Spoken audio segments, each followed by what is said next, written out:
Welcome in class. Take your seats. Welcome into photo school. Today we're going to talk about how to expedite your learning process as a photographer by being a second shooter.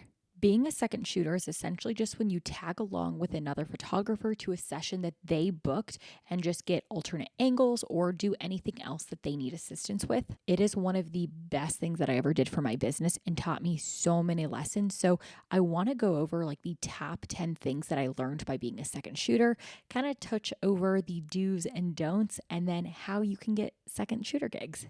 The first thing that I learned by being a second shooter at weddings was getting a detail mat for the detail photos.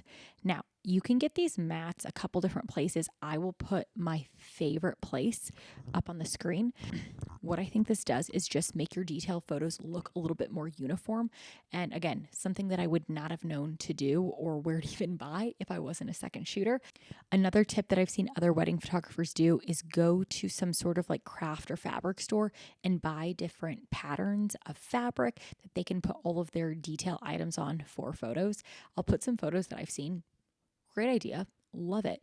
You can also just take photos around the venue with the details. That's another great option. But if you want something to look a little bit more uniform, a mat or a fabric would be a great place to start. In the same vein of detail photos, one thing that I learned is that a lot of photographers will bring a sort of like details kit.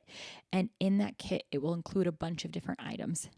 So I made a list, things like ring boxes, dishes, styled ribbons, vintage stamps, styling blocks for elevation. So you can put the invites, save the dates up and make them look better in photos, extra flowers or greenery. So photographers will bring this stuff with them to just elevate those detail photos and make them look better. The third thing that I learned was how to shoot in Kelvin. And I have posted a video about this before. Didn't realize it was such a polarizing topic. There are so many people who are like, if you shoot in RAW, it doesn't matter. You don't need to use Kelvin. One thing that I'm going to say is if I have the ability to control what my skin tones look like, and I can do that before I even edit, why am I not going to do that? Shooting in Kelvin is so great and makes your photos look so much more dreamy and amazing, and you have control in what the coloring looks like. So I've always thought that was so bizarre that some people are so anti-Kelvin. But I did learn about what Kelvin even was by second shooting for another photographer. Number 4, what an ND filter is. Now, I personally don't really use ND filters in my photography as much as I do for videography. So an ND filter, I always like to say it's basically like sunglasses for your camera. It reduces the amount of light that's entering your camera. Again, I use it more for videography because it allows me to use a lower aperture or shutter speed when it is really bright outside and you would normally have to bump those numbers up. It allows me to keep them low and put that kind of shade or sunglass filter over your camera lens. Number 5, I learned what lens to use in certain settings. Okay, number 6, I actually had a lot of photographers that I second shot with give me presets that they liked. So if you just straight up ask photographers, what presets they like, what presets they would recommend for you based on your editing style, a lot of times people will tell you. And if they don't, you know what, that's fair, it's fine, whatever. And really, as a photographer, I don't think that we should be gatekeeping information like that. I really think that we should be helping each other out, giving out presets, giving out advice, and coming into it with more of a mindset of abundance and there being so much opportunity out there.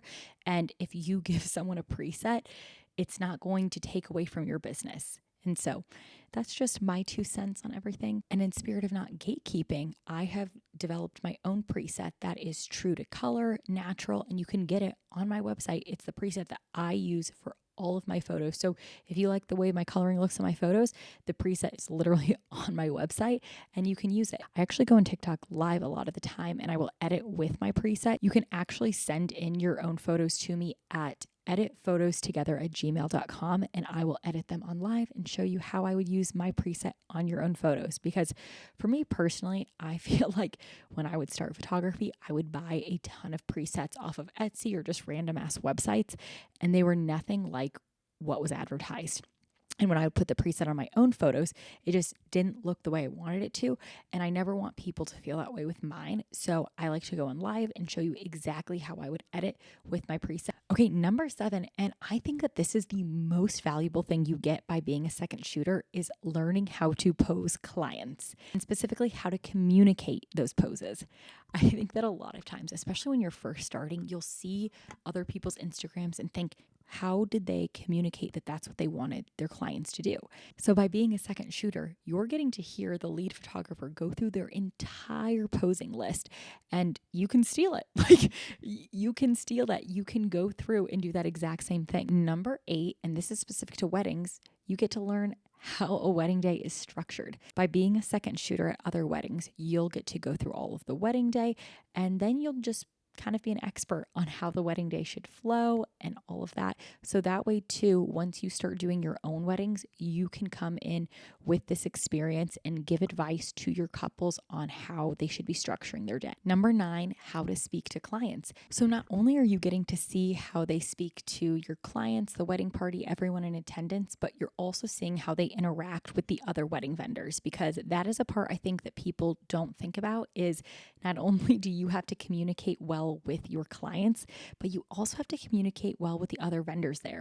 I've shared quite a few horror stories of working with some not so fantastic vendors, but that's just going to happen in life. You're going to have to work with people that you might not get along with in the real world, but you have to put that aside when you are doing someone's wedding. And it is very, very important that you work as a team with the other vendors to make sure that that couple's day is exceptional. The last thing that I learned by being a second shooter was how much to charge. This actually was groundbreaking information. I remember the first wedding that I ever went to, I was just telling the lead photographer like how much I was charging for just my hour sessions, all of these other things.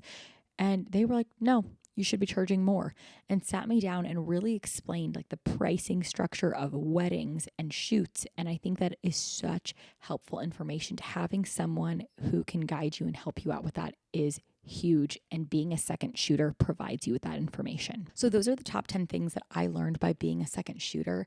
I also think that is very, very important to kind of share some of the, maybe the, I was going to say this is going to be like the do's and the don'ts of second shooting, but this is going to be more of like the don'ts. So when you come in as a second shooter, you have to remember that you are there to assist the lead photographer. And so a couple things that I think is just very helpful to know is that, one, you should not try to sell your business to the guests and people there. You didn't book that wedding, and I don't think it becomes like a networking opportunity for you. You're working it with them, for them. 2, go where the lead photographer tells you to go. I've heard a horror story of a second shooter who went to a wedding and that they were really mad at the lead photographer because the lead photographer wasn't letting them get the shots that they wanted for their portfolio. Now, obviously, being a second shooter, you're going to be getting photos for your portfolio, and that's great, but that's not like your main goal. They hired you and are paying you to get alternate angles. So keep that in mind if you're being a second shooter. So now I want to go over some rules for being a second shooter. Obviously, all of these will vary on the lead photographer that you are shooting for, and they will have specific boundaries and guidelines that you need to follow. But here are just like a few rules of thumbs that I think are general. And you can always ask your lead photographer if you're confused about any of these. When you're second shooting, some lead photographers might have rules on when you can post the photos that you took. I personally let my second shooters post their photos whenever, but sometimes it is just respectful to wait and post any of your photos until after the lead photographer has posted theirs. Also, it's a pretty good rule of thumb to not tag the couple or any guests in any of the photos that you have posted on your social media from the event. The next thing is that you should be dressing the part. I think it's very important for you to figure out what the attire of the wedding is and then dress accordingly. You don't want to be coming in sweats or anything like that. Like, if it's a black tie wedding, I think that you should be dressing black tie. You are representing the lead photographer, and so you should be dressing according to the dress code of the wedding. So now if you're thinking, okay, how do I get a second shooter gig? There's a couple different ways that you can do this. So the first would be going into photography Facebook groups and posting that you are in desire of second shooter opportunities. Also, most photography Facebook groups will have lead photographers in there posting that they need someone. You can also DM photographers on Instagram that you admire. I know, specifically as someone who is always in need of second photographers, it is nice when you have people reach out to you. And then third, you can also just like email these photographers. Most times their emails are going to be on their website or in their Instagram, and it's pretty easy to find because if clients are reaching out to them, you can reach out to them too. So just reach out to people, get your name out there, and yeah. And if you are having a hard time getting second shooter experience, one thing that I would recommend doing is telling photographers that you are willing to second shoot for free, especially if you are very, very new. Having that second shooter experience is so valuable, and I think is worth doing for free, especially building your portfolio, getting experience in the wedding industry. Because once you have one wedding in your portfolio, it really does snowball from there and becomes so much easier to book weddings. Oh, shoot. Oh, I think that's the bell. Dang. Well, thank you all so much for attending today's class, and I will see you next week.